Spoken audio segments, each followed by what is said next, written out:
Derrière le souhait du Mali de s'affirmer souverain dans le domaine minier se cache la création d'une monnaie nationale. Sous pression étrangère depuis des années, l'exploitation des substances minérales au Mali semble écrire une nouvelle page d'histoire.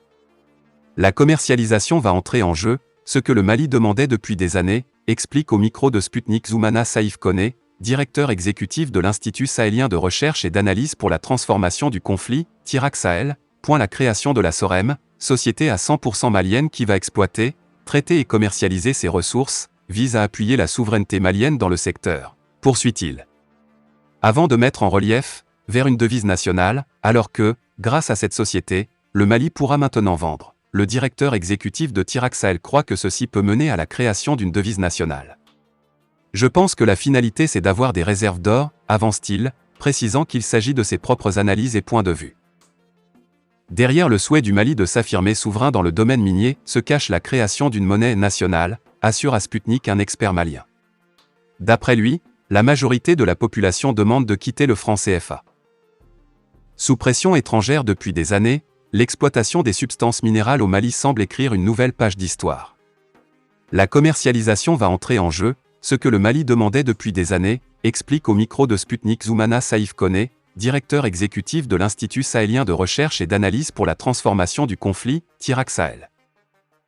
Vous voyez aujourd'hui le secteur minier malien dominé par les entreprises multinationales, que ce soit du Canada ou d'autres pays, détaille-t-il.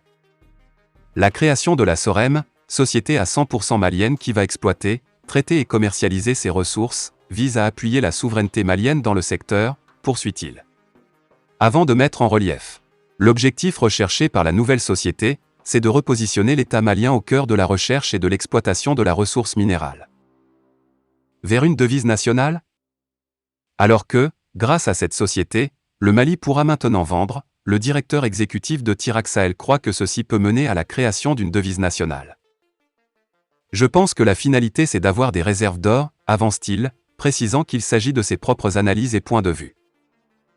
Une fois qu'on aura la devise et une fois qu'on aura des réserves d'or, on peut envisager la création d'une monnaie malienne qui est aujourd'hui demandée par la majorité de la population malienne. Et la majorité de la population demande de quitter le franc CFA, résume l'expert. Interpellation sur ordre de la justice française à Paris ce lundi de Moustapha Ben Barka.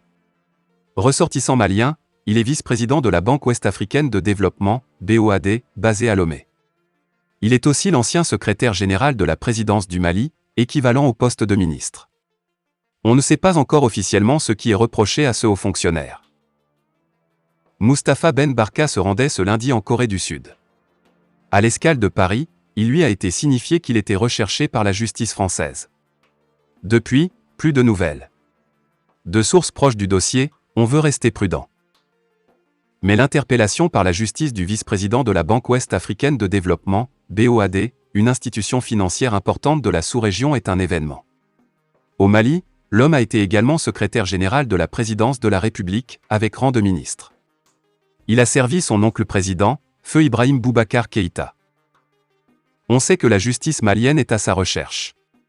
Un mandat d'arrêt international a été délivré contre lui. Mais là aussi prudence. Pour que ce type de mandat soit exécuté, il faut qu'il passe impérativement par l'Organisation internationale de la police criminelle, Interpol. Or, pour le moment, pas de trace de mandat au sein de cette structure. Dans 48 heures en principe, on devrait savoir ce qui est reproché à l'ex-homme fort du palais présidentiel de Bamako. La crise actuelle entre Bamako et Abidjan dépasse le cadre strictement régional ouest-africain. Il s'agit en effet et avant tout d'une confrontation entre deux visions diamétralement opposées. L'une misant sur la souveraineté nationale et les valeurs panafricaines, l'autre restant dans une posture de sous-traitance en faveur du néocolonialisme occidental. Et le cadre à proprement dit, régional, prend de plus en plus une tournure continentale.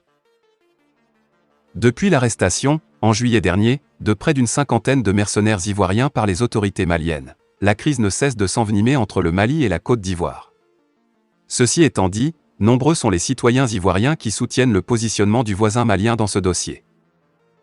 Au-delà de l'efficacité à travers laquelle a eu lieu cette arrestation des 10 mercenaires, dont l'objectif visait fort vraisemblablement à tenter un énième coup d'État pro-occidental en terre malienne, ou du moins à créer des problèmes sécuritaires pour l'État malien, la fermeté avec laquelle le pouvoir du Mali a maintenu sa ligne jusqu'à maintenant a été approuvée non seulement par des millions de Maliens, mais également un très grand nombre d'autres citoyens de pays africains. Pendant ce temps, le président ivoirien est l'un des principaux représentants restants du système néocolonial de la France-Afrique, tente à nouveau de mobiliser un front anti-malien, notamment au niveau de la Communauté économique des États de l'Afrique de l'Ouest, CEDEAO. Bien qu'il soit nécessaire de reconnaître avec de plus en plus de difficultés, à l'heure où de nombreux chefs d'État de la région, tout comme à l'échelle continentale, sont de plus en plus à l'écoute des aspirations pro-panafricanistes et pro-multipolaires de leurs citoyens. Avec en prime le rejet des schémas si longtemps entretenus par l'establishment occidental sur le continent.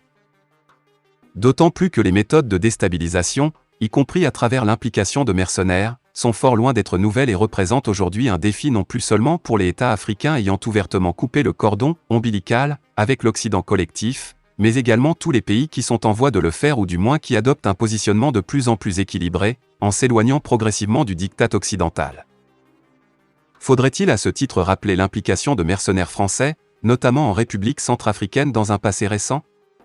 Depuis, Paris et d'autres capitales nostalgiques de l'unipolarité tentent par tous les moyens de maintenir cette méthode d'interférence et de déstabilisation à l'encontre des États libres d'Afrique, mais avec une mise à contribution plus active des principaux sous-traitants.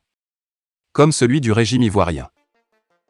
Néanmoins, il est important de constater qu'au-delà de l'approche patriotique et ferme avec laquelle agissent des États africains souverains comme la RCA ou le Mali, on assiste depuis assez récemment à une augmentation nette de l'efficacité en matière de sécurité et des services de renseignement dans le cadre de ces pays, rendant ainsi la tâche des déstabilisateurs traditionnels et de leurs forces sous-traitantes de plus en plus difficile. De manière générale et dans la crise qui oppose le Mali au régime ivoirien actuel, la vérité et la dignité semblent prendre le dessus sur le mensonge et les méthodes criminelles. Et cela est connu aussi bien des citoyens maliens qu'ivoiriens, ainsi que des autres peuples du grand continent africain. La confrontation entre les deux visions prend désormais ouvertement une tournure réellement continentale. Et au vu des processus en cours, aussi bien en Afrique qu'à l'échelle internationale, il devient beaucoup plus facile de comprendre les vives inquiétudes des régimes occidentaux et affiliés. Des organisations des sociétés civiles et des diasporas de 15 pays africains d'expression française, dans une lettre au secrétaire général de l'Organisation des Nations Unies, ONU, interpellent ce dernier en soutien à la plainte déposée le 15 août dernier par le gouvernement malien contre l'État français au Conseil de sécurité. En date du 15 août, le gouvernement malien a saisi les Nations Unies sur la violation répétée de son espace aérien par la force Barkhane, affirmant détenir les preuves que ces vols ont pour but de fournir des renseignements et approvisionnements en armes aux groupes terroristes. Pour les organisations des sociétés civiles et des diasporas de 15 pays africains d'expression française, face à la gravité d'une telle accusation, l'on observe un silence surprenant de la France qui s'évertue dans le secret à activer ses réseaux diplomatiques et politiques pour que la réunion demandée par le Mali ne se tienne pas. Nous déplorons et dénonçons les manœuvres dilatoires et diversions déployées par des instances alliées à la France, comme la proposition inattendue du Japon, de soutenir l'obtention par l'Afrique d'un siège permanent au Conseil de sécurité, tout comme le rapport final à charge contre Bamako récemment publié par le groupe d'experts de l'ONU pour le Mali, écrivent-elles.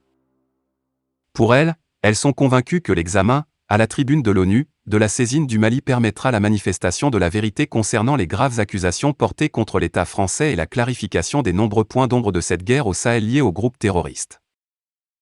Fin de la vidéo, merci pour votre attention.